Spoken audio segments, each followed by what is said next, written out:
साथियों नमस्कार। मैं हूं आपका दोस्त नासिर खान और आप हैं एन के क्वालिटी ट्रेनर के यूट्यूब चैनल पर। साथियों आज कंपैरिजन के लिए क्लॉज हैं 7.3.5, 7.3.6, 7.3.7, 8.3, 8.3.1 एंड 8.3.2। इन पर हम चर्चा आज कर रहे हैं और आगे जो चर्चा करेंगे वो भी हम आपको बता ही देते हैं। आगे चर्चा करेंगे 7.3.6, 7.4, 7.4.1 और एक थोड़ा सा पार्ट लेंगे एनएक्स का, अनुबंध वाला भी चर्चा करेंगे। नमस्कार दोस्तों, मैं हूं आपका दोस्त नासिर खान और आप सबको नमस्कार, आदाब, सत श्री अकाल, प्रणाम, जय राम जी की राधे राधे करते हुए आज के डिस्कशन का शुरुआत मैं कर रहा हूं। इसके पहले आप सबसे हमेशा की तरह से विनती यही है कि जो कम से कम आईएसओ से रिलेटेड वर्क में लगे हुए हैं हमारे साथी भाई बहन जो इंडस्ट्रीज में काम करते हैं और आईएसओ से रिलेटेड वर्क करते हैं, और आईएसओ जैसे कि बैंकों में भी है, हॉस्पिटल्स में भी है, वो लोग भी हमारे चैनल को सब्सक्राइब कर सकते हैं। साथियों इनके क्वालिटी ट्रेनर के यूट्यूब चैनल से हम क्वालिटी फंक्शन से रिलेटेड वेरियस टॉपिक्स पर वीडियो अपलोड करते हैं, आप देख सकते हैं और अच्छा लगे तो लाइक शेयर कमेंट और सब्सक्राइब भी कर सकते हैं। आप अपने कमेंट्स, क्वेश्चन और हमें मोटिवेट करने के लिए लाइक शेयर कमेंट करना ना भूलिएगा।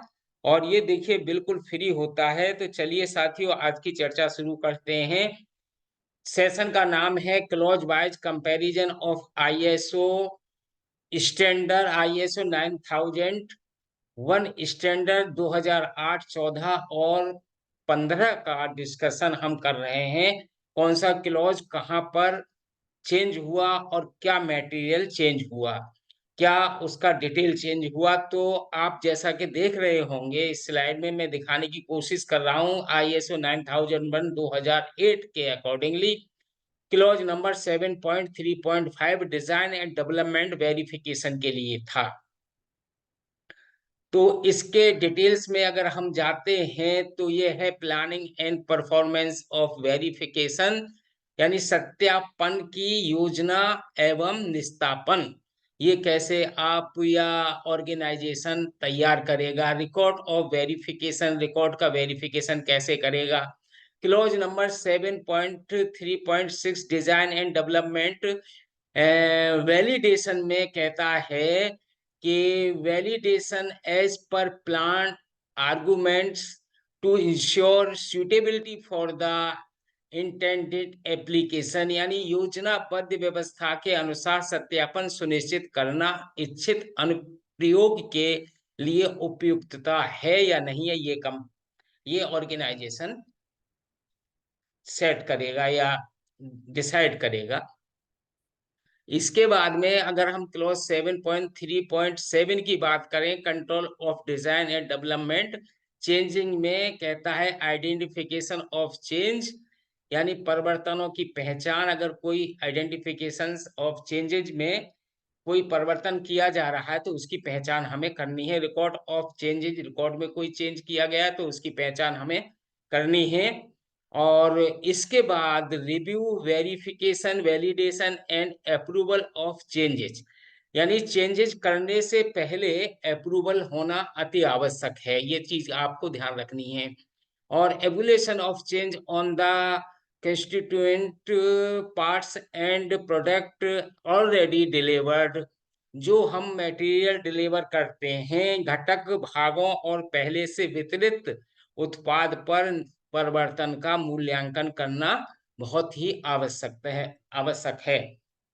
साथियों 2014 में इसका कोई डिटेल मुझे नहीं मिला है, लेकिन मैं 2015 की अगर बात करूं तो design and development of products and services के नाम से 7.3.5 की जगह 8.3 है और 8.3.1 ये सामान्य है जो 2015 स्टैंडर्ड आईएसओ 9001 2015 स्टैंडर्ड कहता है। इसके अकॉर्डिंग 8.3 और 8.3.1 को अगर हम डिटेल में जाते हैं तो ये कहता है, डी पार्ट से हम शुरू कर रहे हैं क्योंकि इसके पहले वाले वीडियो में हमने ABC ले लिया था। तो the responsibility and authority involve in the design and development process, design और विकास प्रक्रिया में शामिल जिम्मेदारियां और प्राधिकरण। ई कहता है the internal and external resources needed for the design and development of products and services, यानी उत्पादों और सेवाओं के डिजाइन और विकास के लिए आंतरिक और बाहरी संसाधन की आवश्यकता है। तो वो डिसाइड करेगा ऑर्गेनाइजेशन, फिर वो उसको करना है। ये आईएसओ के अकॉर्डिंग है, आईएसओ की ये मांग है, उसकी एक रिक्वायरमेंट है। एफ पॉइंट कहता है the need to control interfaces between persons involve in the design and development process, design और विकास प्रक्रिया में शामिल व्यक्तियों के बीच इंटरफेस को नियंत्रण करने की भी आवश्यकता ऑर्गेनाइजेशन को दे है। और जी कहता है the need for involvement of customers and users in the design and development process, design और विकास प्रक्रिया में ग्राहकों और उपभोक्ताओं की भागीदारी भी आवश्यकता के अनुसार डिटरमाइन करनी है ऑर्गेनाइजेशन को। एच कहता है the requirements for subsequent provision of products and services, यानी उत्पादों और सेवाओं के बाद के प्रावधान के लिए आवश्यकताएं। आई कहती है द आई पॉइंट है, I is the level of control expected for the design and development process by customer and other relevant interested parties। यहाँ मैं एक चीज और बता देता हूँ, 2015 के आईएसओ स्टैंडर्ड में इंटरेस्टेड पार्टीज को काफी जोर दिया गया है। ग्राहकों और अन्य प्रासंगिक इच्छुक पार्टियां द्वारा डिजाइन और विकास प्रक्रिया के लिए अपेक्षित नियंत्रण पर स्तर। अगला point J the documented information needed to demonstrate that design and development requirement have been met, यानी ये समझिए जे के अकॉर्डिंग जो जे वाला डिटेल है वो ये कहता है कि ये प्रदर्शित करने के लिए आवश्यक दस्तावेजी जानकारी की डिजाइन और विकास आवश्यकताओं को पूरा किया गया है या नहीं, ये ऑर्गेनाइजेशन को सेट करना है। As per the clause number 7.3.6 design and development validation में 2008 के अकॉर्डिंग बात आती है कि validation as per plan arguments to ensure suitability for the intent application, योजनाबद्ध व्यवस्था के अनुसार सत्यापन सुनिश्चित करना इच्छित उपयोग के लिए उपयुक्तता है, यानी ऑर्गेनाइजेशन को validation as per the plan करना है। और completion of validation prior to delivery where possible, ये बहुत जरूरी है, संभव हो सके तो डिलीवरी से पहले ही सत्यापन का काम पूरा कर लेना चाहिए। Records of validation, record of validation में हम बताना चाहते हैं कि जैसे वैलिडेशन किया तो उसका रिकॉर्ड भी आपको रखना है। आपसे मीन्स मेरा ऑर्गेनाइजेशन से, संस्थान से है।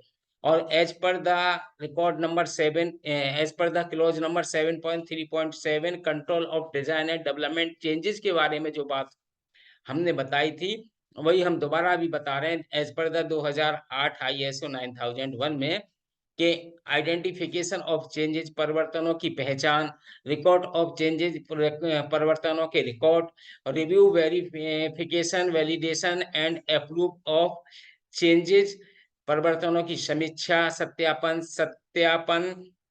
और अनुमोदन, यानी इसमें परमिशन लेना, अनुमोदन लेना, अप्रूवल लेना बहुत आवश्यक है। Evaluation of change on the constituent parts and product already delivered, जो हमारे घटक भाग हैं और पहले से वितरित उत्पाद पर परिवर्तन का मूल्यांकन कर चुके हैं या नहीं किए तो करें।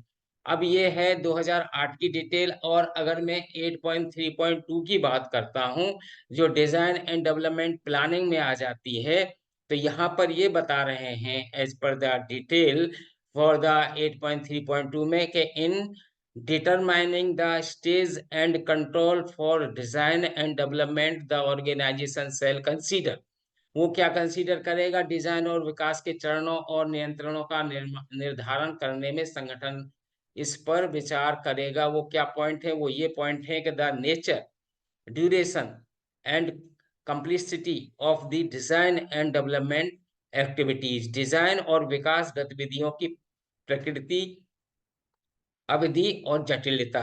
बी पॉइंट कहता है the required process stage including applicable design and development review, लागू डिजाइन और विकास समीक्षाओं सहित आवश्यक प्रक्रिया चरण।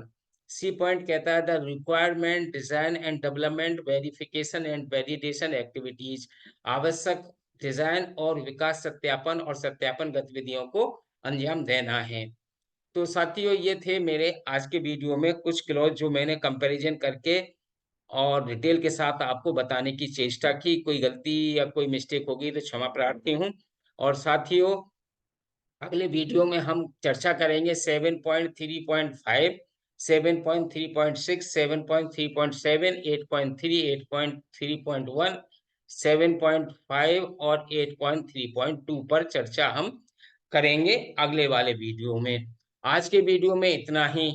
आप बने रहिए एन के क्वालिटी ट्रेनर के यूट्यूब चैनल के साथ। आप अपना लाइक, शेयर, कमेंट और सब्सक्राइब करना न भूलिएगा, और इससे हमें काफ़ी मोटिवेशन और हमें बल मिलता है, हमारा हौसला बढ़ता है। तो आप लोगों से विनती है कि आप हमारा हौसला अफजाई करने के लिए ये करिएगा। और मिलते हैं अगले वीडियो में। नमस्कार, जय हिंद, जय Bharat, thank you so much, नमस्ते जी।